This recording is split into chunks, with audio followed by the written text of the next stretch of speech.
दोस्तों, government exam की तैयारी के लिए सब्सक्राइब कीजिए हमारे चैनल प्रिपरेशन अड्डा को और बेल आइकन दबाइए हमारी वीडियो सबसे पहले देखने के लिए। हेलो दोस्तों, स्वागत है आप सभी का एक बार फिर से हमारे चैनल प्रिपरेशन अड्डा में। चलिए स्टार्ट करते हैं chapter number 18 atomic and nuclear physics के बारे में। देखिए यहाँ पर एटॉमिक फिजिक्स स्टार्ट हो जाती है ल्यूसेंट के अंदर। इससे पहले 17 वीडियोस अपलोड हो चुकी हैं ल्यूसेंट फिजिक्स की इंग्लिश टेक्स्ट में। अगर आप लोग इंग्लिश टेक्स्ट में देखना चाहते हैं तो उसको इंग्लिश टेक्स्ट में भी देख सकते हैं, हिंदी में देखना चाहते हैं तो हिंदी में भी देख सकते हैं, क्योंकि दोनों ही मीडियम के स्टूडेंट्स के लिए वो अपलोड हो चुकी हैं। चलिए स्टार्ट करते हैं एटॉमिक फिजिक्स को। इससे पहले कि आपको बता दूं कि अगर आपने हमारे चैनल सब्सक्राइब नहीं किया है तो प्लीज़ इसको सब्सक्राइब कर लीजिए, और आपने अगर सब्सक्राइब कर लिया है तो आपका बहुत बहुत धन्यवाद। एटॉमिक फिजिक्स के अंदर क्या है, सबसे पहले हम एटम के बारे में पढ़ने वाले हैं, क्योंकि जैसे कि नाम से ही सजेस्ट हो रहा है कि एटॉमिक फिजिक्स, तो हम पूरी की पूरी फिजिक्स पढ़ेंगे एटम की। तो एटम की क्या फिजिक्स होने वाली है, तो उससे पहले हम जान लेते हैं कि एटम होता क्या। देखिए, एक एटम वो स्मॉलेस्ट पार्टिकल होता है किसी भी मैटर का जो किसी भी केमिकल रिएक्शंस में टेक पार्ट करता है। केमिकल रिएक्शंस में एटम ही टेक पार्ट करते हैं, और एटम के अंदर जो होते हैं वो पॉजिटिव चार्ज भी होता है और निगेटिव चार्ज भी होता है। पॉजिटिव चार्ज जो है वो सेंटर में रहता है, बहुत ही छोटे पार्ट में रहता है सेंटर में, जिसको न्यूक्लियस कहते हैं, जबकि निगेटिव पार्ट इस न्यूक्लियस के चारों तरफ रिवॉल्व करता रहता है, घूमता रहता है। एटम के अंदर 3 फंडामेंटल पार्टिकल्स होते हैं जिनको इलेक्ट्रॉन, प्रोटॉन और न्यूट्रॉन कहा गया है। इनकी खोजें अलग अलग वैज्ञानिकों ने की हैं, और इनके बारे में हम अलग अलग डिस्कस करेंगे कि क्या होते हैं इलेक्ट्रॉन, प्रोटॉन और न्यूट्रॉन। तो देख लेते हैं। Atom is the smallest part of the matter. किसी भी मैटर का स्मॉलेस्ट पार्ट होता है एटम, जो टेक पार्ट करता है केमिकल रिएक्शंस के अंदर। Atom of the same elements are similar in mass. अगर किसी एलिमेंट की बात करें, जैसे कि कॉपर एक एलिमेंट है, तो कॉपर की अगर बात करें तो उसके अंदर बहुत सारे एटम्स होंगे। तो सेम एलिमेंट के अंदर सेम एटम होते हैं। एक बात है कहने की, ये सेम एटम के अंदर, सेम एलिमेंट के अंदर सेम एटम्स होते हैं। तो एलिमेंट कॉपर का है तो इसके अंदर छोटे छोटे क्या होंगे, एटम्स होंगे। तो एलिमेंट के अंदर क्या होते हैं, एटम्स होते हैं। तो कहने की बात यह है कि किसी एक एलिमेंट के अंदर सिमिलर टाइप के एटम्स होते हैं, और अलग अलग एलिमेंटों के अंदर अलग अलग तरह के एटम्स होते हैं। साइज में अलग होते हैं, और उनके अपनी शेप भी, साइज और वेट में भी अलग अलग होते हैं, ठीक है।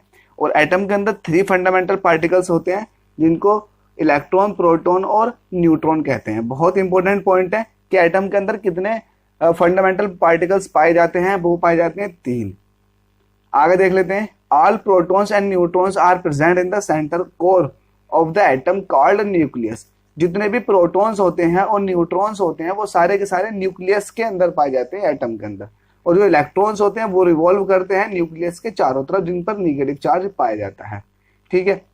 अब जितना पॉजिटिव चार्ज होता है, जितने प्रोटॉन होते हैं उतने ही इलेक्ट्रॉन होते हैं। प्रोटॉन होते हैं सेंटर में, इलेक्ट्रॉन होते हैं रिवॉल्व करते हुए। तो जितना पॉजिटिव चार्ज होता है उतना निगेटिव चार्ज भी होता है। इसलिए कहा जाता है कि एटम जो है इलेक्ट्रिकली न्यूट्रल है। तो नेचुरल अवस्था में जो है एटम एक न्यूट्रल ही है, क्योंकि जितना पॉजिटिव है उतना निगेटिव है, तो न्यूट्रल बन जाता है। अब देख लेते हैं प्रॉपर्टीज क्या है फंडामेंटल पार्टिकल्स की। तो फंडामेंटल पार्टिकल्स के बारे में सब कुछ आपको पता होना चाहिए जब आप एटॉमिक फिजिक्स पढ़ने वाले हैं। तो फंडामेंटल पार्टिकल्स में सबसे पहले देखते हैं प्रोटॉन। तो प्रोटॉन का जो मास होता है 1.672। देखिए, प्रोटॉन और न्यूट्रॉन के मास में थोड़ा सा डिफरेंस है ना। 10⁻⁻27 यहाँ पर भी है, और 10⁻⁻27 यहाँ पर भी है। 1.67 यहाँ पर भी है, 1.67 यहाँ पर भी है। न्यूट्रॉन न्यूट्रल होता है, इसके ऊपर किसी तरह का चार्ज नहीं पाया जाता। इसका वेट थोड़ा सा फालतू होता है एज कम्पेयर टू प्रोटॉन। और दोनों ही कहाँ पाए जाते हैं, ये न्यूक्लियस के अंदर पाए जाते हैं, प्रोटॉन और न्यूट्रॉन। और न्यूट्रॉन का जो वेट होता है, मास होता है, वो थोड़ा सा फालतू होता है। कितना होता है, 1.675 होता है, जबकि प्रोटॉन का 1.672 होता है। तो न्यूट्रॉन थोड़ा सा ही भारी होता है, और न्यूट्रॉन के ऊपर किसी तरह का कोई चार्ज नहीं पाया जाता है, ये न्यूट्रल होता है पूरी तरह से। प्रोटॉन के ऊपर चार्ज पाया जाता है, और कितना चार्ज पाया जाता है, जितना इलेक्ट्रॉन के ऊपर चार्ज होता है उसका पॉजिटिव चार्ज पाया जाता है उतना ही, है ना। अगर एक एटम है, उस एटम के अंदर अगर एक इलेक्ट्रॉन है तो इसका मतलब उसके अंदर एक ही प्रोटॉन होगा। अब इलेक्ट्रॉन पर चार्ज होता है -1.6 × 10⁻⁻19 कूलम। तो उतना ही न्यूक्लियस पर पॉजिटिव चार्ज होगा, तभी एटम जो होगा वो न्यूट्रल बनेगा, ठीक है। प्रोटॉन की खोज की गई थी रदरफोर्ड के द्वारा, जबकि न्यूट्रॉन की खोज की गई थी चैडविक द्वारा। Electron discovered by J Thomson. इसको याद करने की मैं ऑलरेडी एक ट्रिक अपलोड कर चुका हूं, लेकिन फिर भी मैं आपको यहाँ पे डिस्कस कर लेता हूँ उस ट्रिक के बारे में। ट्रिक है ईंट पर नाच। ईंट पर नाच। ई से आता है इलेक्ट्रॉन, टा से आता है थॉमसन। तो इलेक्ट्रॉन की खोज जो की गई है वो थॉमसन द्वारा की गई है। पा से आता है प्रोटॉन, रा से आता है रदरफोर्ड। तो प्रोटॉन की खोज रदरफोर्ड के द्वारा की गई है। ना से आता है न्यूट्रॉन, चे से आता है चैडविक। तो न्यूट्रॉन की खोज चैडविक द्वारा की गई है। एक सबसे बड़ा डाउट जो रहता है वो रहता है प्रोटॉन की डिस्कवरी को लेकर। बच्चे बोलते हैं कि प्रोटॉन जो डिस्कवर किया गया है वो गोल्डस्टीन ने किया है, लेकिन कुछ बुक्स के अंदर प्रोटॉन जो लिखा हुआ रहता है वो रदरफोर्ड का रहता है। तो मैं आपको यहाँ क्लियर कर देता हूँ, तो प्रोटॉन की खोज की गई है वो गोल्डस्टीन के थ्रू ही की गई है। लेकिन जब गोल्डस्टीन ने इस प्रोटॉन की खोज की थी, एक्चुअली प्रोटॉन की खोज कैसे की गई थी, जो आप पढ़ेंगे पॉजिटिव रेस पढ़ेंगे अभी कुछ देर बाद, तो पॉजिटिव रेस की खोज की थी गोल्डस्टीन ने। अब गोल्डस्टीन को ये नहीं पता था कि ये पॉजिटिव रेस जो है प्रोटॉन से मिलकर बनी है। बस प्रोटॉन वर्ड नहीं दिया था, ये जो वर्ड दिया प्रोटॉन ये दिया था रदरफोर्ड ने। रदरफोर्ड ने, उनके बाद जो वैज्ञानिक आए थे रदरफोर्ड, उन्होंने ये कहा था कि ये पॉजिटिव रेस जो है, ये पॉजिटिव रेस जो है प्रोटॉन होते हैं। ये आगे बताऊंगा पॉजिटिव रेस के बारे में कौन सी है। अब आज के दौर में क्या है, कुछ सब एटॉमिक पार्टिकल्स और भी सब एटॉमिक पार्टिकल्स कुछ और ज्यादा हो चुके हैं। जैसे कि फंडामेंटल आपने पार्टिकल्स पढ़े, इलेक्ट्रॉन, प्रोटॉन, न्यूट्रॉन, इनको सब एटॉमिक पार्टिकल्स भी कहते हैं। तो कुछ और सब एटॉमिक पार्टिकल्स भी डिस्कवर हो चुके हैं, जैसे कि पॉजिट्रॉन। तो जो पॉजिट्रॉन होता है ना, वो एंटी पार्टिकल होता है इलेक्ट्रॉन का। पॉजिट्रॉन देखो, इलेक्ट्रॉन तो ऐसी पोजी मतलब पॉजिटिव, तो इलेक्ट्रॉन का जो होता है उल्टा होता है, मतलब पॉजिटिव होता है। अगर इलेक्ट्रॉन के ऊपर चार्ज माइनस में चलता है तो इसके ऊपर चार्ज होता है प्लस का, उतना ही जितना इलेक्ट्रॉन का होता है। मास भी उतना ही होता है जितना इलेक्ट्रॉन का होता है। इसकी डिस्कवरी की गई थी एंडरसन के द्वारा। तो पॉजिट्रॉन की डिस्कवरी की गई थी एंडरसन के द्वारा। PA से नाम याद रख सकते हैं। पॉजिट्रॉन की जो डिस्कवर किया गया था वो किया था एंडरसन ने। इसके बाद आता है न्यूट्रिनो। देखो, न्यूट्रिनो पर ना तो कोई मास होता है ना उसका कोई चार्ज होता है। इसकी खोज जो की गई थी वो पाउली द्वारा की गई थी। पाउली ने इसकी खोज की थी। हो जाता है पाई मेसॉन और फोटोन। फोटोन के बारे में देख लेते हैं। फोटोन हमने पिछली वीडियो में भी डिस्कस किया है। तो इसकी जो स्पीड होती है वो वेलोसिटी जो होती है सन की वेलोसिटी के इक्वल होती है। जो सन की लाइट की वेलोसिटी है ना, 3 × 10⁸ सन की लाइट जो है उसकी वेलोसिटी इतनी है, इसकी स्पीड के बराबर होती है स्पीड ऑफ फोटोन। तो फोटोन के बारे में किसने कहा था, ये आइंस्टाइन ने कहा था। ठीक है, इसके ऊपर किसी तरह का चार्ज नहीं होता, ना ही इसका कोई मास होता है। अब देख लेते हैं कैथोड रेज। कैथोड रेज किसको बोलते हैं, जब आपके पास, पहले इसको रफ कर देता हूँ, बताता हूँ। अगर आपके पास एक ट्यूब है और इस ट्यूब के अंदर से सारी की सारी एयर को निकाल लिया जाए पंप के थ्रू बाहर से, तो बाहर को निकाल लिया और आपने यहाँ पर 2 प्लेटें लगा रखी है। एक प्लेट ये लगा रखी है और एक प्लेट ये लगा रखी है। 2 प्लेटें लगा रखी हैं और एक ये है निगेटिव वाली प्लेट और ये है पॉजिटिव वाली प्लेट। और आपने इसके चारों तरफ लगा रखा बहुत हाई वाला पोटेंशियल। यहाँ पर आपने 10 किलो वोल्ट लगा रखा। जब आप ऐसा करते हैं, बहुत ज्यादा पोटेंशियल लगाते हैं, तो क्या होता है, निगेटिव वाली प्लेट से कुछ पार्टिकल चलने स्टार्ट हो जाते हैं और वो जाते हैं पॉजिटिव वाली प्लेट की तरफ को। इस तरह से ये पार्टिकल जाने स्टार्ट हो जाते हैं और ये कुछ पार्टिकल दीवार पर जाकर या कांच की ट्यूब पर जाकर पड़ते हैं तो कुछ ल्यूमिनस इफेक्ट भी शो करते हैं, कुछ चमकदार लेयर की तरह दिखाई देते हैं। तो ये जो स्ट्रीम है ये एक्चुअली कुछ नहीं है, ये स्ट्रीम जो है यही जो है इलेक्ट्रॉनों की स्ट्रीम है। ये देखो इस तरह से दिखा रहा हूँ, ये स्ट्रीम इस तरह चल रही होगी आगे को। तो ये इलेक्ट्रॉनों की एक स्ट्रीम है, ये इलेक्ट्रॉनों की एक करंट है जिसको कहा गया है कैथोड रेज। तो ये इलेक्ट्रॉन्स होते हैं एक्चुअली, और कुछ नहीं होता है। इलेक्ट्रॉन की बीम होती है जो कि निगेटिव वाली प्लेट से इमर्ज होती है और पॉजिटिव वाली प्लेट की तरफ को चलती है। तो ये कैथोड से निकलती है, इसलिए इसको कैथोड रेज कहते हैं। चलिए आगे देख लेते हैं इसके बारे में कुछ और।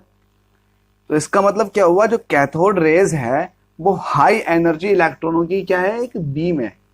हाई एनर्जी इलेक्ट्रॉन्स की एक बीम है, एक फ्लो है जो कि निगेटिव वाली प्लेट से निकलता है। उस निगेटिव वाली प्लेट को बोलते हैं कैथोड और पॉजिटिव वाली प्लेट की तरफ को चलता है जिसको बोलते हैं एनोड। अब इसकी कुछ प्रॉपर्टीज हैं जो कि वेरी इंपॉर्टेंट है, आप इनको देखें क्योंकि पूछी जा सकती हैं और आपको ये थोड़ा नॉलेज के बेसिस आपको पता भी होना चाहिए। जितनी भी कैथोड रेज होती हैं, मतलब इलेक्ट्रॉनों की एक फ्लो, इलेक्ट्रॉनों की एक धारा, आर इनविजिबल, ये दिखाई नहीं देती हैं, and travel in a straight line, एक स्ट्रेट लाइन में दिखाई देती हैं। मैं अभी आपसे कह रहा था कि जब ये इलेक्ट्रॉनों की बीम कांच की प्लेट पे पड़ती है, मतलब पीछे को पड़ती है, तो कुछ चमक देती है, मतलब ल्यूमिनस इफेक्ट को शो करती है। तो जो मैं आपको बता रहा था वो इलेक्ट्रॉनों की बीम का इफेक्ट था, है ना। वो इलेक्ट्रॉन खुद नहीं दिखाई दे रहे थे, ओके, उनका इफेक्ट दिखाई दे रहा था कि हाँ चमकदार है, कुछ ब्लू कलर की लाइट से जलती है। आगे पढ़ लेते हैं। These rays carry negative charge, इन रेज के पास निगेटिव चार्ज होता है और ट्रैवल करती हैं कैथोड से एनोड की तरफ को। तो ये पॉइंट भी हो गया क्लियर, ये पॉइंट भी हो गया। ये निगेटिव वाली प्लेट से पॉजिटिव वाली प्लेट की तरफ को ट्रैवल करती हैं, ये हम डिस्कस कर चुके हैं। These rays emerge perpendicular to the cathode surface, are not affected by the positive of anode, position of anode. Actually क्या है, ये प्लेट जो है, जो कैथोड था निगेटिव प्लेट थी, इस प्लेट के परपेंडिकुलर निकल रहे थे, ये परपेंडिकुलर निकल रहे थे, इसलिए बोल रहे हैं कि परपेंडिकुलर डायरेक्शन में निकल रहे हैं। और कैथोड के सरफेस पर या कैथोड की पोजीशन पर, सॉरी एनोड की पोजीशन पर, जो एनोड लगा रखा उसकी पोजीशन पर इसका कोई इफेक्ट नहीं पड़ता, ये खुद से ही अपनी ही प्लेट से परपेंडिकुलर निकलते हैं। ठीक है, आगे देख लेते हैं। जो कैथोड रेज होती हैं उनकी वेलोसिटी जो होती है बहुत ज्यादा होती है। जो सनलाइट की वेलोसिटी है 3 × 10⁸, इसका 1/10 जो होती है स्पीड, वो होती है कैथोड रेज की। ठीक है, आगे देख लेते हैं। Cathode rays are deflected by electric and magnetic field. जो कैथोड रेज होती हैं वो इलेक्ट्रिक और मैग्नेटिक फील्ड में क्या होती हैं, मतलब डिफ्लेक्टेड हो जाती हैं। सपोज दैट ये आपके पास निगेटिव वाला सिरा था, निगेटिव प्लेट थी, और यहाँ पर है पॉजिटिव प्लेट। अब देखिए जब यहाँ से निकलेंगे इलेक्ट्रॉन, क्योंकि इलेक्ट्रॉन मूव कर रहे हैं और इनके ऊपर निगेटिव चार्ज है, अगर यहाँ पर मैग्नेटिक फील्ड लगा दिया जाए तो ये इलेक्ट्रॉन डिफ्लेक्ट हो जाएंगे मैग्नेटिक फील्ड में। इसी तरह से ये इलेक्ट्रिक फील्ड लगा दिया जाए तो इलेक्ट्रिक फील्ड भी डिफ्लेक्ट कर देगा इन पार्टिकल्स को। क्यों? क्योंकि इन पार्टिकल के पास निगेटिव चार्ज है, तो ये इलेक्ट्रिक और मैग्नेटिक फील्ड में डिफ्लेक्ट होंगे ही होंगे। आगे देख लेते हैं। These rays can ionize gases, ये रेज जो है वो आयनाइज भी कर सकती है गैसेस को, है ना। अगर ये रेज फ्लो कर रही हैं इस मीडियम के अंदर, तो इस मीडियम के अंदर जितनी भी गैसेस के पार्टिकल्स हैं वो सारे के सारे क्या हो जाते हैं, आयनाइज हो जाते हैं। आयनाइज हो जाते हैं जब इलेक्ट्रॉन मूव करने स्टार्ट करते हैं। These raise heat the material on which they fall, ये रेज उस मटेरियल को गर्म कर देती हैं जिस पर ये गिरती हैं। ठीक है, आगे देखते हैं। Okay, they can produce chemical change and thus affect A photographic plate, ये केमिकल चेंजेस कर सकती हैं और ये फोटोग्राफिक प्लेट को अफेक्ट करती है। फोटोग्राफिक प्लेट पर जब ये पड़ती हैं तो ये वहां पर पॉइंट जहां पर गिरती हैं वहां पर ये वाइट इफेक्ट को शो करती हैं। तो अल्टीमेटली ये केमिकल चेंजेस कर रही हैं। केमिकल चेंज वो होते हैं जिसमें कंस्टिट्यूएंट चेंज हो जाते हैं, है ना। पहला जैसा था वैसा नहीं रहता, कुछ और चेंज हो जाता। Okay, These rays can penetrate through thin metal foil, अगर इन रेज के बीच में अगर बहुत पतली मेटल फॉइल लगा दी जाए तो मेटल फॉइल के अंदर से पार हो जाती हैं इनके पास, क्योंकि इनके पास बहुत ज्यादा एनर्जी है। ठीक है, अब देख लेते हैं। The source of EMF used in the production of cathode rays is induction coil, जो ईएमएफ हम जनरेट करवा रहे हैं 10 kV का, मतलब 10,000 वोल्ट का जो हम जनरेट करवा रहे हैं ईएमएफ, वो हम इंडक्शन कोयल के थ्रू जनरेट करवा रहे हैं, जो हम इस ट्यूब के दोनों सिरों पर लगाते हैं। आगे देख लेते हैं। When they strike a target of heavy metals such as tungsten, they produce X-rays. X-rays ये बहुत इंपॉर्टेंट पॉइंट है, इसको आप ध्यान से देखना। अब देखिए ये निगेटिव चार्ज, ये निगेटिव प्लेट थी, ये निगेटिव प्लेट थी, इसको थोड़ा दिखा देता हूँ। ये निगेटिव प्लेट थी, कैथोड था ये, और ये था एनोड। ये ट्यूब के अंदर की बात कर रहा हूँ, ये एनोड है और ये कैथोड है। अब देखिए जब ये इलेक्ट्रॉन बीम फ्लो करना स्टार्ट करेगी, फ्लो कर रही है ये, अब इसके बीच में कोई हैवी मेटल का टारगेट लगा दिया जाए, ऐसा मेटल लगाते हैं जिसका बॉइलिंग पॉइंट या फिर मेल्टिंग पॉइंट बहुत ज्यादा होता है, तो इस कंडीशन में क्या होगा, ये इलेक्ट्रॉन बीम्स इन मेटल से टकराकर नीचे को आने लगती है ना। इस मेटल को बोलते हैं टारगेट, और ये अब जो बन जाती हैं ये एक्सरे बन जाती हैं। तो एक्सरे क्या अल्टीमेटली कुछ नहीं है, हाई एनर्जी इलेक्ट्रॉन्स ही हैं। अब देख लेते हैं। The nature of cathode rays is independent of nature of cathode and the gas in the discharge tube. जो कैथोड रेज की जो नेचर है वो किस तरह की कैथोड रेज प्रोड्यूस होने वाली है, ये इंडिपेंडेंट होती है पूरी तरह से कि किस तरह का कैथोड है।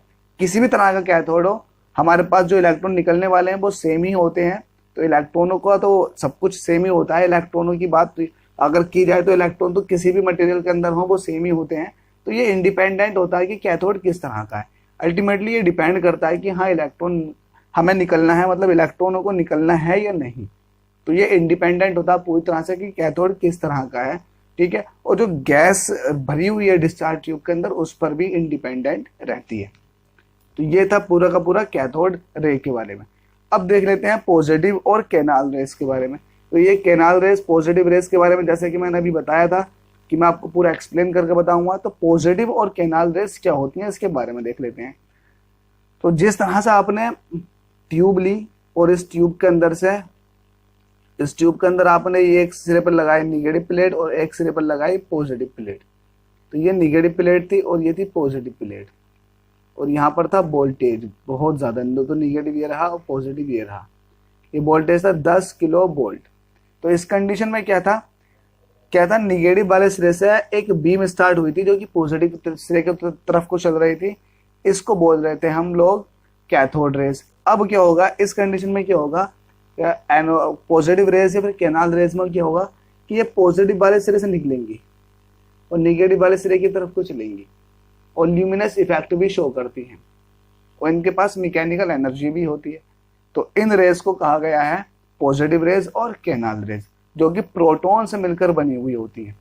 तो ये जो कहा था, ये गोल्डस्टीन ने कहा था कि कैनाल रेस जो होती है पॉजिटिव पार्टिकल से मिलकर बनी हुई होती है। अब वो पॉजिटिव पार्टिकल्स प्रोटॉन होते हैं ये नहीं कहा था।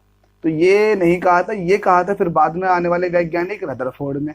इसलिए ये कहा जाता है जो पॉजिटिव रेस की खोज की गई थी वो गोल्डस्टीन के द्वारा की गई थी, और कहीं कहीं ये दे देते हैं कि जो प्रोटॉन की खोज की गई थी वो गोल्डस्टीन के द्वारा की गई थी। तो बात सच है, प्रोटॉन की खोज गोल्डस्टीन के द्वारा की गई है, लेकिन नाम गोल्डस्टीन ने नहीं दिया प्रोटॉन। ये नाम जो दिया वो दिया रदरफोर्ड ने। हालांकि गोल्डस्टीन को ये तो पता था कि पॉजिटिव ही पार्टिकल है, लेकिन ये नहीं पता था कि इनको प्रोटॉन कहते हैं।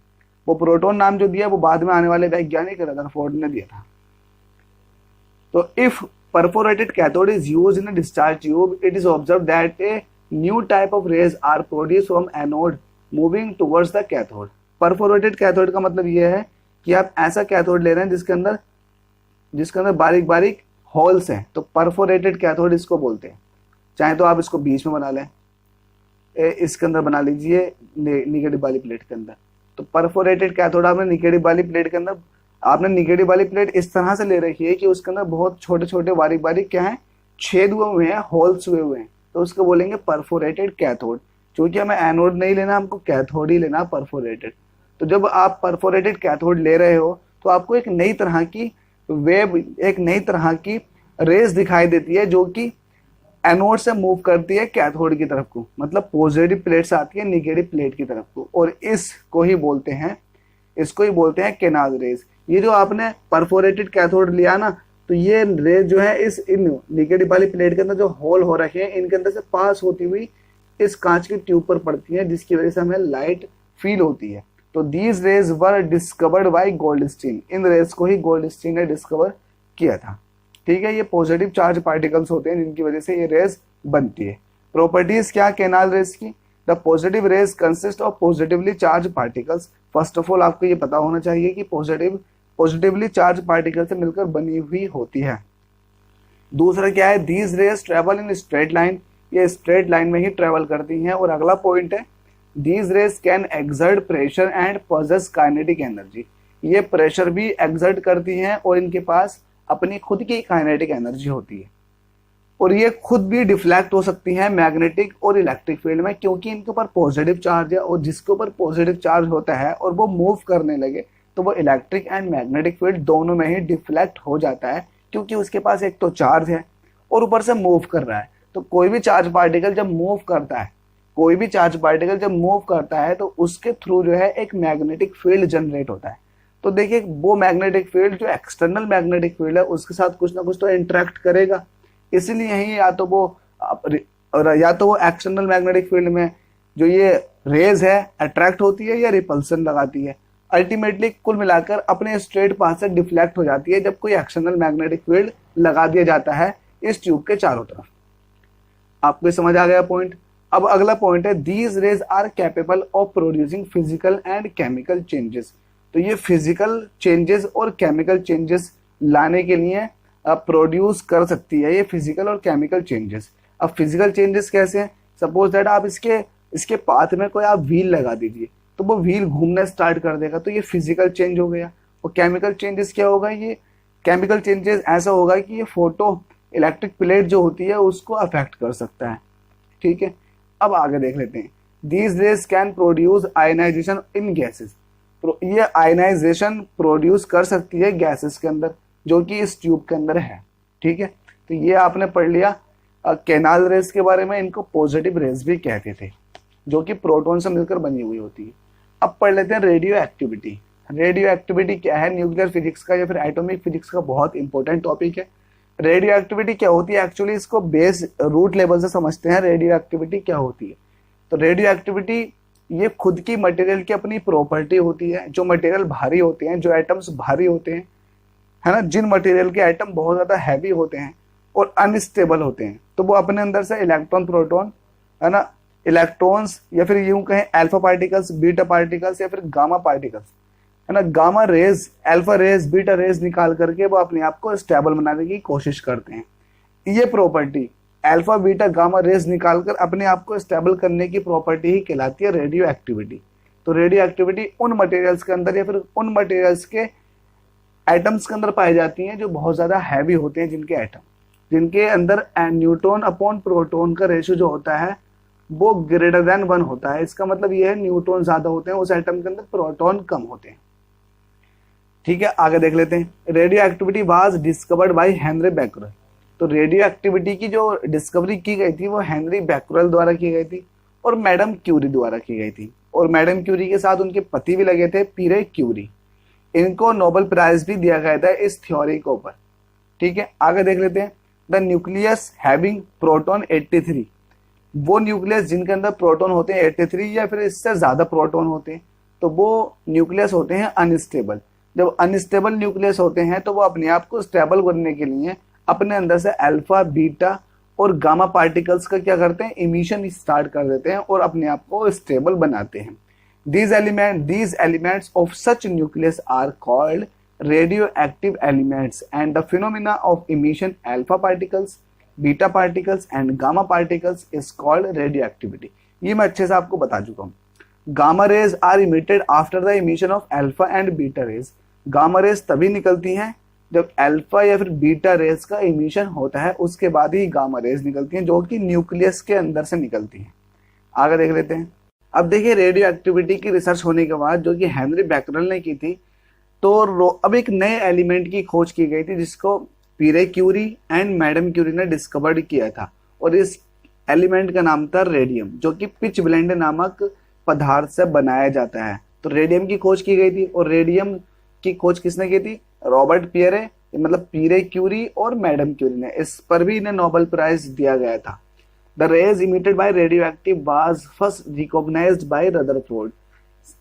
मतलब किसी भी रेडियोएक्टिव पदार्थ से अल्फा बीटा गामा रेज का इमिशन होता है, सबसे पहले ये देखा था रदरफोर्ड ने ही पता लगाया था। तो ये वेरी इंपॉर्टेंट लाइंस हैं, आप इन सभी को समझ के याद करें।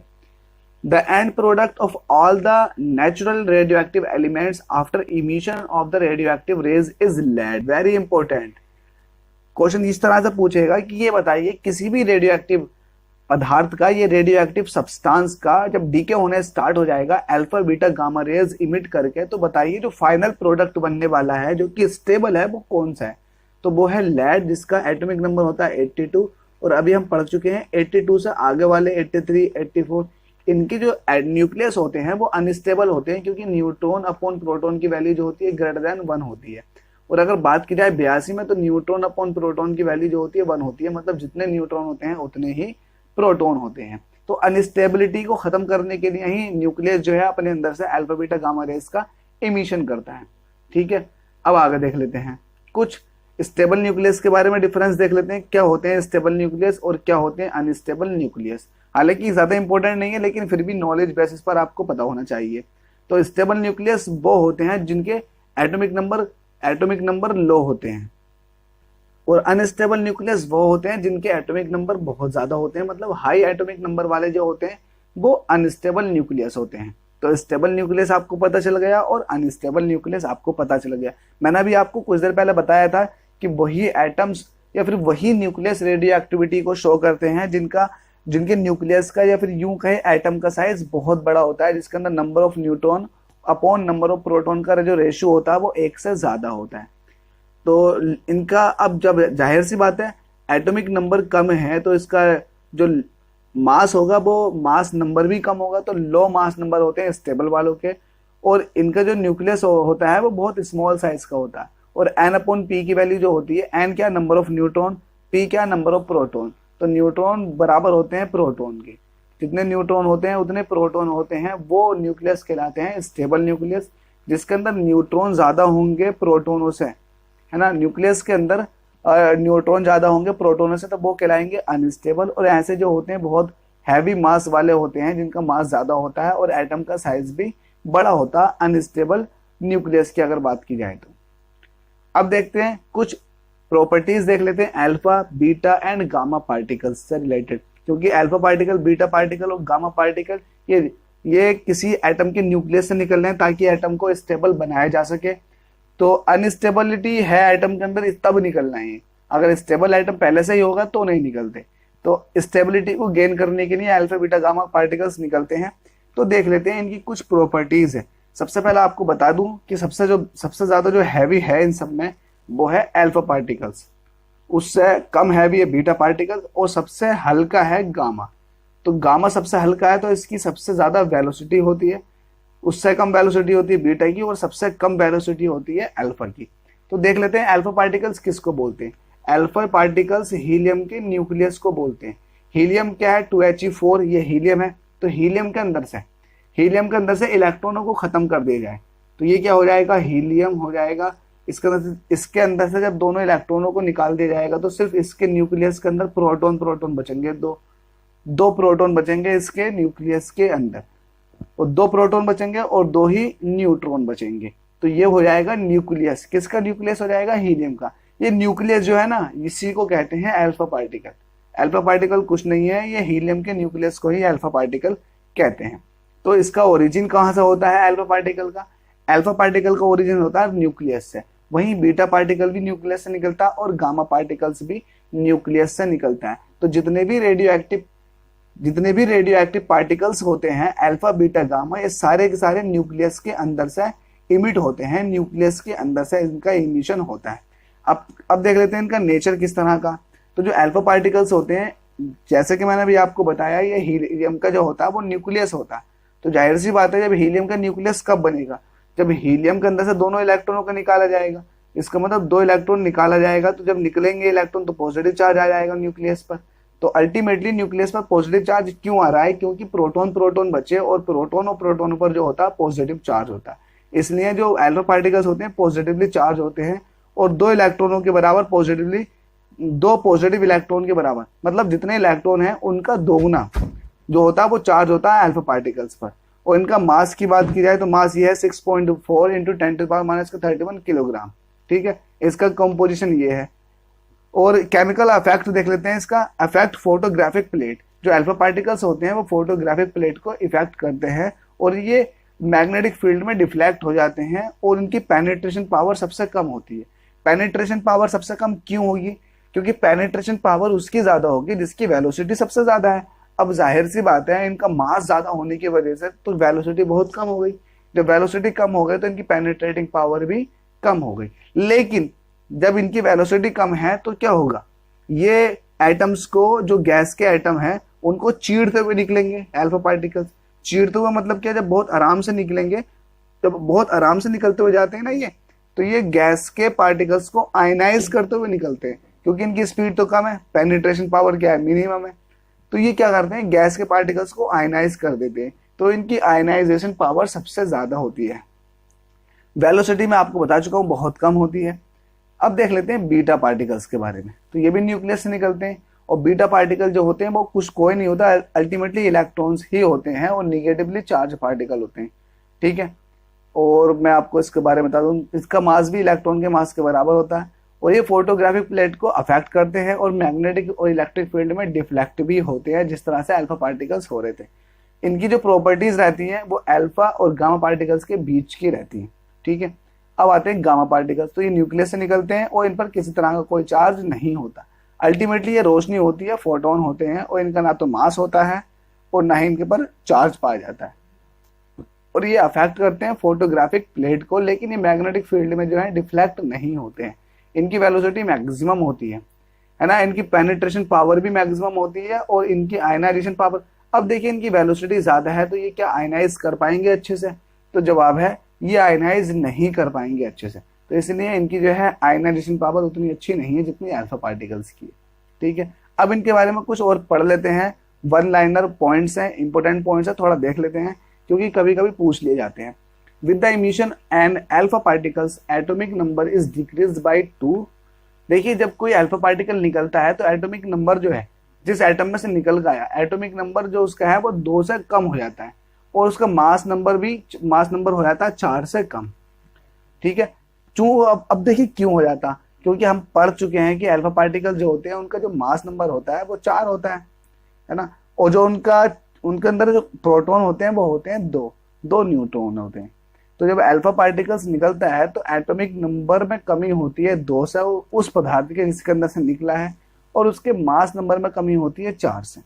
ठीक है, इसी तरह से अगर बीटा पार्टिकल्स की बात की जाए तो बीटा पार्टिकल जब निकलते हैं तो एटॉमिक नंबर इंक्रीज कर जाता है 1 यूनिट से और मास नंबर में किसी तरह कोई परिवर्तन नहीं आता, क्योंकि ये जो होता है -1 E0 होता है।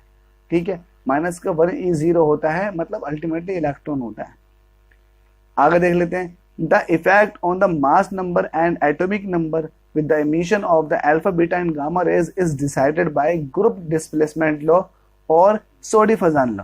ये इंपॉर्टेंट है। सोडी-फजान लॉ के हिसाब से आप बता सकते हैं कि क्या उसकी हाफ लाइफ है, क्या उसका इनिशियल अमाउंट थी और कितने टाइम बाद उसकी अमाउंट क्या हो जाएगी, वगैरह वगैरह। ठीक है, अब रेडियोएक्टिविटी जो डिटेक्ट की जाती है वो जीएम काउंटर के थ्रू डिटेक्ट की जाती है, तो ये बहुत इंपॉर्टेंट है। रेडियोएक्टिविटी को कौन डिटेक्ट करता है? GM counter. The time in which half nucleus of the element is decayed is called the half life. Half life क्या होती है? जब कोई न्यूक्लियस है उसका लगभग आधा डिके हो चुका होता है, तो जितना टाइम होता है लगता है आधा डिके होने में, उसको बोलते हैं half life.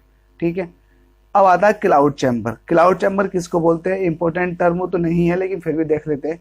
Cloud chamber is use to detect the presence and kinetic energy of radioactive particles.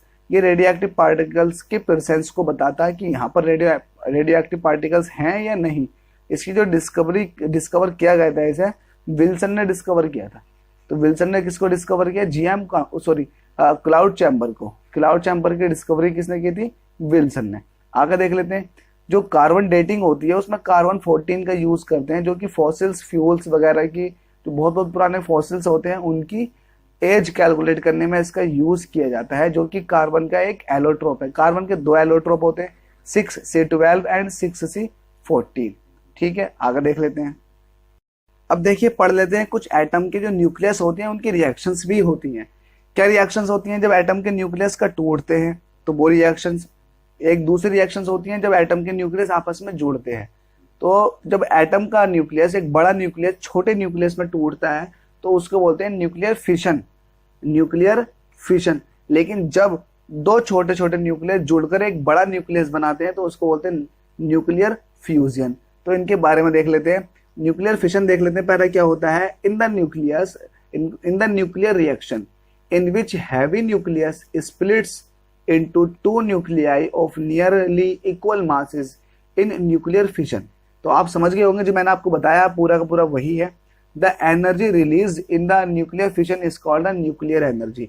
जितनी एनर्जी निकलती है न्यूक्लियस के टूटने में वो कहलाती है न्यूक्लियर एनर्जी।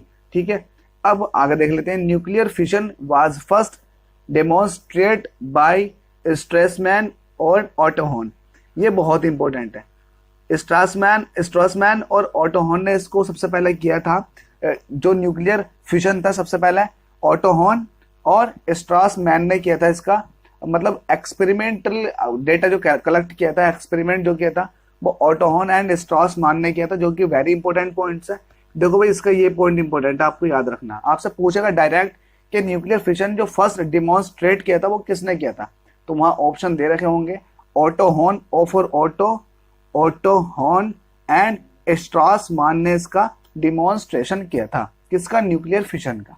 अब इसमें होता क्या है न्यूक्लियर फिशन में, उन्होंने क्या पाया था? उन्होंने ये पाया था कि जब आपके पास कोई बयान में यूरेनियम 235 का न्यूक्लियस हो, उसको एक्साइट किया जाए न्यूट्रॉन के थ्रू, उसको एक्साइट किया जाए न्यूट्रॉन के थ्रू, तो वो स्प्लिट हो जाता है दो न्यूक्लियस में।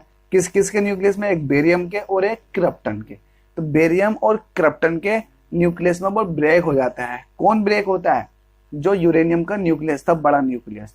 तो ये बड़ा न्यूक्लियस जब इस पर न्यूट्रॉन आकर टकराएगा तो ये छोटे न्यूक्लियस में डिवाइड हो जाता है, छोटे न्यूक्लियस में डिवाइड हो जाता है, जो कि एक बेरियम का होता है, दूसरा होता है क्रिप्टन का। ठीक है, तो इस रिएक्शंस को बोलते हैं न्यूक्लियर फिशन रिएक्शन, जब न्यूक्लियस टूटते हैं। तो ये स्ट्रासमैन एंड ऑटोहॉन ने इसको पहली बार डिमॉन्स्ट्रेट किया था। ठीक है, आगे देख लेते हैं चेन रिएक्शन क्या होती है। अब देखिए, जैसे कि अभी ऊपर आपने देखा कि एक न्यूट्रॉन किसी हैवी न्यूक्लियस पर आकर टकराया, और उसने दो पार्ट में इसको डिवाइड कर दिया, और साथ में तीन न्यूट्रॉन निकलते हैं, तीन न्यूट्रॉन और निकलते हैं, तीन न्यूट्रॉन। एन से दिखा देता हूं। अब वो तीन न्यूट्रॉन क्या करते हैं? इन आगे को इनका भी क्या करते हैं? डीके कर देते हैं, इनको भी तोड़ देते हैं।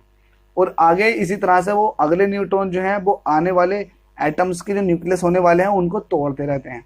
तो क्या होता है? इस तरह से एक रिएक्शन चलती रहती है। इसको बोलते हैं चेन रिएक्शन। अब देखिए, ये चेन रिएक्शन वो हमारे हाथ में है कि इसे कंट्रोल्ड चेन रिएक्शन बनाए या फिर अनकंट्रोल्ड चेन रिएक्शन बनाए। कंट्रोल्ड चेन रिएक्शन तब होती है जब इसके अंदर जो न्यूट्रॉन बन रहे हैं, फालतू न्यूट्रॉनों को हटा दिया जाता है, और जो चंद न्यूट्रॉन होते हैं उनकी ही हम बमबारी करते हैं बाकी न्यूक्लियस पर, ताकि वो न्यूक्लियस भी टूटे। हम सारे के सारे न्यूट्रॉनों की बमबारी नहीं करते हैं। हम सारे के सारे न्यूट्रॉन जो बन रहे हैं, वो सारे के सारे न्यूट्रॉन आगे जो है अगले न्यूक्लियस जो बने हैं उनको तोड़ने में नहीं लगाते, तो ये बन जाती है चेन रिएक्शन, वो भी कंट्रोल्ड। और अगर हम उन पर ध्यान नहीं देते जो न्यूट्रॉन बने हैं, और ये न्यूट्रॉन फिर आगे आने वाले न्यूक्लियस पर जब अटैक करते हैं, तो वो न्यूक्लियस भी टूटते हैं, और फिर ये न्यूक्लियस के टूटने के बाद फिर और न्यूट्रॉन बनते हैं, और न्यूक्लियस बनते हैं, नए नए छोटे छोटे न्यूक्लियस, फिर उन पर अटैक करते हैं। इसी तरह से बहुत तेजी से, बहुत फास्ट ये रिएक्शन होती चली जाती है। इसको बोलते हैं अनकंट्रोल्ड चेन रिएक्शन, जिस पर हमारा किसी तरह का कोई बस नहीं चलता। तो ये हो गई अनकंट्रोल्ड चेन रिएक्शन। और कंट्रोल चेन रिएक्शन वो है जिसमें हम कंट्रोल करते हैं न्यूट्रॉनों के नंबर ऑफ न्यूट्रॉन को कंट्रोल करते हैं, उनको एब्जॉर्ब कराने के लिए हमारे पास नए नए टेक्निक्स हैं। हम जो है कुछ रोड्स यूज करते हैं, जैसे ग्रेफाइट की रोड हो गई या फिर कैडमियम की रोड हो गई, ताकि न्यूट्रॉन को एब्जॉर्ब किया जा सकता है। और हैवी वाटर यूज करते हैं ताकि उनकी मोशन को स्लो किया जा सके। तो सबसे पहले इसमें देख लेते हैं अनकंट्रोल्ड चेन रिएक्शन क्या होती है। अनकंट्रोल्ड चेन रिएक्शन मतलब जिसको हम कंट्रोल नहीं कर सकते, और कंट्रोल चेन रिएक्शन जिसको हम कंट्रोल कर लेते हैं। एटॉमिक बॉम्ब जो होता है उसके अंदर जो रिएक्शन होती है वो अनकंट्रोल्ड चेन रिएक्शन होती है। हमको हमारे हाथ में नहीं है उसको कंट्रोल किया जा सके, बहुत जल्दी पूरा फट जाता है, और पूरा जब तक फट नहीं जाता तब तक इसके अंदर विस्फोट होते रहते हैं, और बहुत ज्यादा एनर्जी निकलती रहती है लगातार। तो पहली बार जो एटॉमिक बॉम्ब का यूज किया गया था वो 6 अगस्त और 9 अगस्त को किया गया था हिरोशिमा एंड नागासाकी पर, जो कि जापान पर किया गया था, और ये किया गया था अमेरिका के द्वारा। ठीक है, आगे देख लेते हैं। द्वितीय विश्व युद्ध में हुआ था ये। कंट्रोल चेन रिएक्शन के बारे में बता चुका हूं। अब देखिए, हमारे पास आता है न्यूक्लियर रिएक्टर। तो न्यूक्लियर रिएक्टर या फिर एटॉमिक पाइल बोलते हैं इसको, एटॉमिक भट्टी बोलते हैं इसको। इसमें क्या होता है? एक कंट्रोल्ड चेन रिएक्शन होती है। एटॉमिक रिएक्टर के अंदर या फिर न्यूक्लियर रिएक्टर के अंदर हम इतने खतरनाक मटेरियल को यूज क्यों करते हैं, जैसे कि यूरेनियम वगैरह हो गया, ये तो बहुत खतरनाक वाले एक्सप्लोजिव हैं, एकदम फट जाते हैं। तो हम इनको इसलिए यूज करते हैं ताकि बहुत ज्यादा एनर्जी निकले, और वो एनर्जी एक लिमिटेड एनर्जी हो। उस एनर्जी को हम वाटर को गर्म करके स्टीम बनाने में यूज कर सके। स्टीम जो होगी वो आगे फर्दर टरबाइन के ब्लेड्स को घुमाने में काम आएगी ताकि हमें इलेक्ट्रिक एनर्जी मिल सके। देखिए न्यूक्लियर रिएक्टर के अंदर हम कंट्रोल्ड चेन रिएक्शन करते हैं। जितनी भी चेन रिएक्शन होने वाली है वो कंट्रोल्ड रहती है। उसके अंदर जो फालतू न्यूट्रॉन होते हैं हम उनको एब्जॉर्ब करा लेते हैं। तो एक तरह से हम कंट्रोल्ड चेन रिएक्शन बनाते हुए चलते हैं न्यूक्लियर रिएक्टर के अंदर।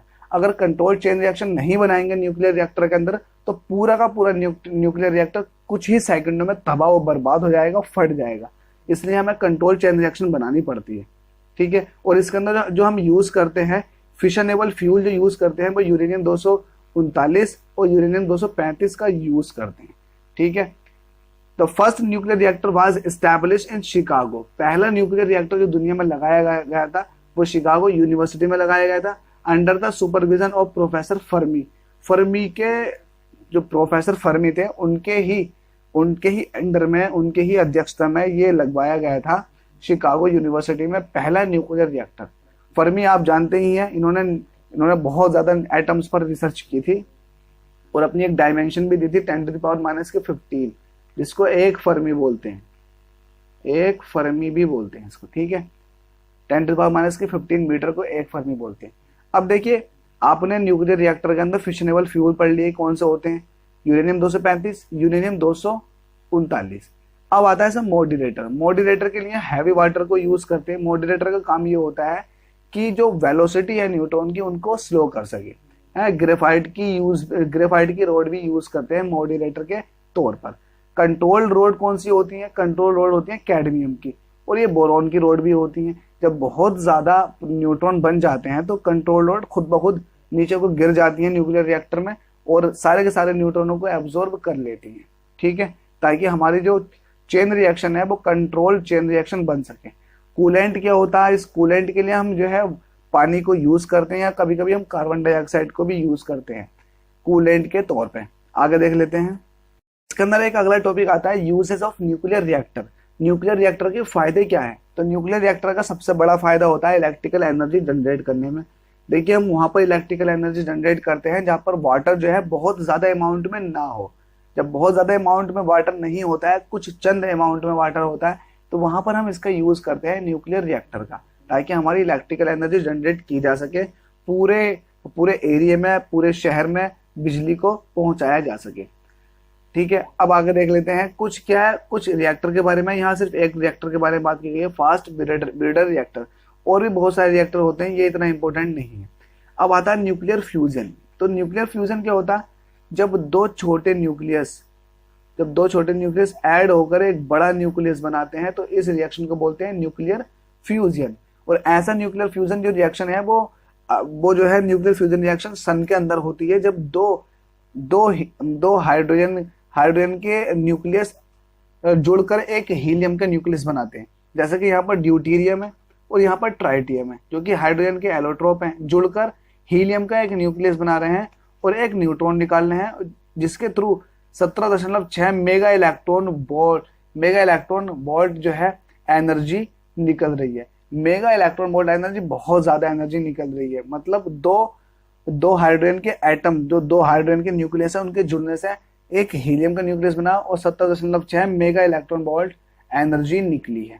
तो यह है न्यूक्लियर फ्यूजन रिएक्शन, जब दो छोटे न्यूक्लियस कंबाइंड होकर एक बड़ा न्यूक्लियस बनाते हैं, ठीक है। जो हाइड्रोजन बॉम्ब वर्क करता है वो न्यूक्लियर फ्यूजन पर ही वर्क करता है, ठीक है, क्योंकि लगभग 1000 गुना ताकतवर होता है न्यूक्लियर फ्यूजन से या फिर एटॉमिक बॉम्ब से। एटॉमिक बॉम्ब से लगभग 1000 गुना ज्यादा ताकतवर होता है। Hydrogen bomb was made by American scientist in 1952। 1952 में हाइड्रोजन बॉम्ब को बनाया जा चुका है अमेरिका के थ्रू। आगे देख लेते हैं। मास एनर्जी रिलेशनशिप क्या होती है? जो मास का एनर्जी में कन्वर्जन हो सकता है, यह आइंस्टाइन ने कहा था 1905 में। आइंस्टाइन ने एक रिलेशनशिप स्टैब्लिश की। उन्होंने कहा कि किसी भी मास को एनर्जी में कन्वर्ट किया जा सकता है E=mc² के थ्रू। m क्या है? मास है, और c क्या है? वेलोसिटी ऑफ लाइट है। वेलोसिटी ऑफ लाइट हो गई c और E4 हो गई एनर्जी। तो किसी भी मास को एनर्जी में कन्वर्ट किया जा सकता है, ठीक है। In 1905, Einstein established a relationship between the mass and the energy on the basis of the special theory of relativity. According to this relation, mass can be converted into energy and vice versa. According to this relation, E is equal to mc square. मास को energy में या फिर energy को मास में convert किया जा सकता है. Where c is the velocity of light and E is the energy equivalent of mass m. Albert Einstein was an American scientist. He was born in Germany. ये अमेरिकन साइंटिस्ट थे जो कि जर्मनी में पैदा हुए थे और इनको नोबेल प्राइज भी दिया गया था फिजिक्स के अंदर 1921 में. 1921 में इन्हें नोबेल प्राइज दिया गया था फिजिक्स के अंदर. अब देखिए सन जो है वो कंटिन्यूअसली जो है अपने अंदर से एनर्जी इमिट करता है. ठीक है, अब सन जो है कंटिन्यूअसली एनर्जी इमिट करता है, तो earth is continuously receiving 4 × 10⁻26 joule of energy पर सेकेंड. जो अर्थ के पास एनर्जी आ रही है वो लगभग 4 × 10⁻26 जूल एनर्जी आ रही है हर सेकेंड. हर सेकेंड सूरज के पास से अर्थ पर इतनी एनर्जी आती है. 4 × 10⁻26 जूल, बहुत ज्यादा अमाउंट है एनर्जी की. As a result, mass of the sun is decreasing at the rate of approximately 4 × 10⁹ kilogram पर सेकेंड. जब इतनी एनर्जी अर्थ पर आ रही है तो जो सन का मास है लगभग 4 × 10⁹ किलोग्राम पर सेकेंड की रेट से लगातार घटता जा रहा है. But mass of the sun is so large that is estimated that the sun will continuously supply energy for next 10⁹ years. मतलब कहने की बात यह है, सवाल ये खड़ा कर देते हैं कुछ लोग कि मास लगातार एनर्जी में कन्वर्ट हो रहा है, तो सन से लगातार एनर्जी आ रही है. 4 × 10⁻26 जूल एनर्जी आ रही है अर्थ पर एक सेकेंड में. तो कितना सारा मास कन्वर्ट कर रहा होगा इतनी एनर्जी को. बहुत सारा मास कन्वर्ट हो रहा होगा इतनी एनर्जी देने के लिए. तो पता लगा 4 × 10⁹ किलोग्राम मास कन्वर्ट हो रहा है इतनी एनर्जी देने के लिए एक सेकेंड में. तो इस तरह से सन अपना सारा का सारा मास खत्म कर देगा और सारे के सारे मास को एनर्जी में कन्वर्ट कर देगा. जब कैलकुलेशन की गई तो पता लगा सन बिल्कुल अपना मास कम करता चला जा रहा है, लेकिन सन का मास इतना है कि अगर वो लगातार इस रेट से अपना मास कम करता भी चला जाए तो 10⁹ ईयर्स तक उसके अंदर से लगातार रोशनी निकलती रहेगी, जो कि बहुत ज्यादा है. तो ये था पूरा का पूरा एटॉमिक फिजिक्स या फिर न्यूक्लियर फिजिक्स के ऊपर. इस वीडियो में पूरा का पूरा मैंने आपको एक्सप्लेन कर दिया है. फिर भी आपको कहीं डाउट रहता है तो कमेंट बॉक्स तो है ही आपके लिए, कमेंट कीजिएगा. मैं बहुत जल्दी आपको रिप्लाई दूंगा. अगर आपने कोई जेन्युइन क्वेश्चन पूछा है तो मैं बिल्कुल आपको वहाँ एक्सप्लेन करके बताने वाला हूँ. और यहाँ पर अगर कुछ मुझसे छूट गया है तो आप वो भी मुझसे मेंशन कर सकते हैं कि सर ये चीज़ एक्सप्लेन कर दीजिए दोबारा, मैं आपको फिर भी एक्सप्लेन कर दूंगा. तो आपको अगर वीडियो अच्छी लगी हो तो प्लीज़ इसको लाइक शेयर जरूर कर दें. और आपने अगर पहली बार हमारी वीडियो देखी है तो प्लीज़ इस चैनल को सब्सक्राइब कर दीजिए. Thank you so much.